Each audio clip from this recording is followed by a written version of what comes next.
विशेष धन्यवाद यस वडा अध्यक्षज्यूलाई दिन चाहन्छु म।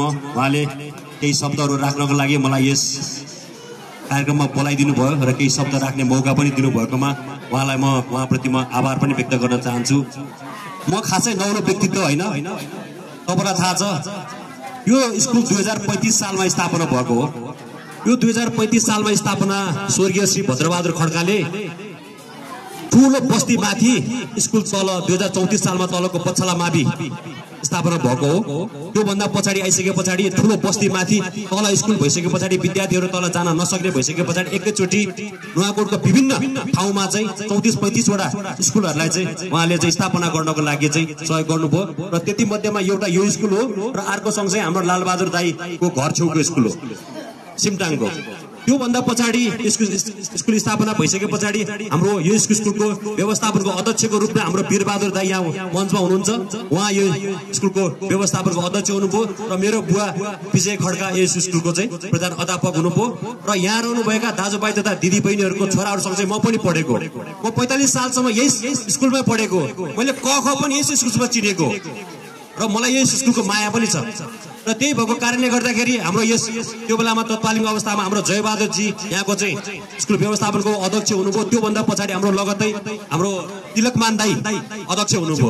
त्यसपछि यहाँ विभिन्न किसिमको समस्याहरू आइपरे, त्यो समस्याहरू समाधान गर्नको लागि उहाँले अनुरोध गर्नुभयो र मैले यस स्कुललाई चाहिँ जग्गा किनेर दिने र आवश्यक परेको जग्गाहरू त्यो बेलामा किनेर चाहिँ हामीले उहाँलाई उपलब्ध गरायो र म यो मञ्चबाट म आदरणीय तिलकमान दाईलाई हृदयदेखि नै धन्यवाद पनि दिन चाहन्छु र उहाँको स्वर्गमा बास होस् र उहाँले अब म भन्दा पछाडि आएका पिढीले पनि यस स्कुलमा राम्रोसँग पढ्न सकुन् र आफ्नो किसिमका कुराहरू निडर रूपले राख्न सकुन् भन्ने हिसाब किताबले यस स्कुललाई योगदान पनि दिनुभएकोमा म उहाँलाई यहाँबाट उहाँको आत्माको चिर शान्तिको कामना पनि गर्न चाहन्छु।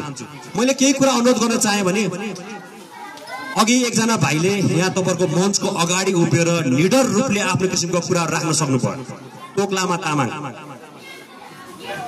हिजो हाम्रो गाउँका तामाङ दाजुभाइका छोराछोरीहरू टाढा बसेर कसैले मलाई गाली गर्छ कि भनेर बस्थे। आज आफ्नो किसिमका कुराहरूलाई निडर रूपले छाती तानेर सबैको अगाडि आफ्नो मागहरू राख्न सक्ने भयो। किन थाहा छ? त्यो शिक्षाको कारणले गर्दाखेरि। त्यो शिक्षा भएको कारणले गर्दाखेरि आज हरेक किसिमका गाउँमा रहेका दाजुभाइ तथा दिदीबहिनीको छोराछोरीहरूले आफ्नो किसिमको कुराहरू राख्न सक्ने भयो। किन रहेछ भन्दा शिक्षा। त्यसैले म यहाँ उपस्थित रहनुभएका दाजुभाइ दिदीबहिनी बुवा आमाहरूलाई के अनुरोध गर्न चाहन्छु भने आफ्नो छोराछोरीले एक छाक नखाएर भने पनि स्कुल पढाउनु पर्छ। यदि तपाईँले भोलि यस स्कुललाई अहिले हाम्रो वडा अध्यक्षज्यूले स्कुललाई 6 कक्षा सञ्चालनमा ल्याउँदै हुनुहुन्छ, भोलि तपाईँको विद्यार्थीहरू पठाउन सक्नु भएन भने यो स्कुल खारिज पनि हुन्छ है।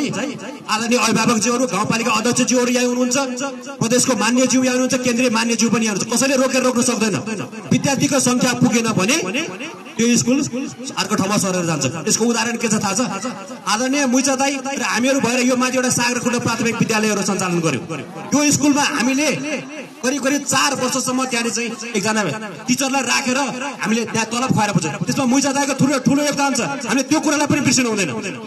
त्यो भन्दा पछाडि त्यहाँको तलको श्रीकृष्ण प्रावि स्कुल चाहिँ त्यो भयो भने त्यहाँनिर विद्यार्थीहरू संख्या पुगेन। नपुगिसके पछाडि हामीहरूले विभिन्न ठाउँमा आग्रह गर्यौँ।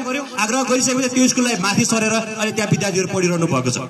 त्यो स्कुलमा भइपरि आउने समस्यामा हामी निडर रूपले हरेक किसिमको कुराहरूमा लाग्यौँ। त्यहाँ बेन्चहरू राख्नको लागि, भवन बनाउनको लागि हामीहरू त्यहाँका दाजुभाइ तथा दिदीबहिनीहरू 100-150 रुपियाँ पैसा उठाएर पनि त्यो स्कुललाई सञ्चालन। किन भन्दा शिक्षामा नै सबैभन्दा ठुलो आफ्नो अधिकार राख्न सक्ने, बोल्न सक्ने र देश विकासले शिक्षामा हुनुपर्छ भनेर नेपाल सरकारले एउटा शिक्षा नीति लिएको छ।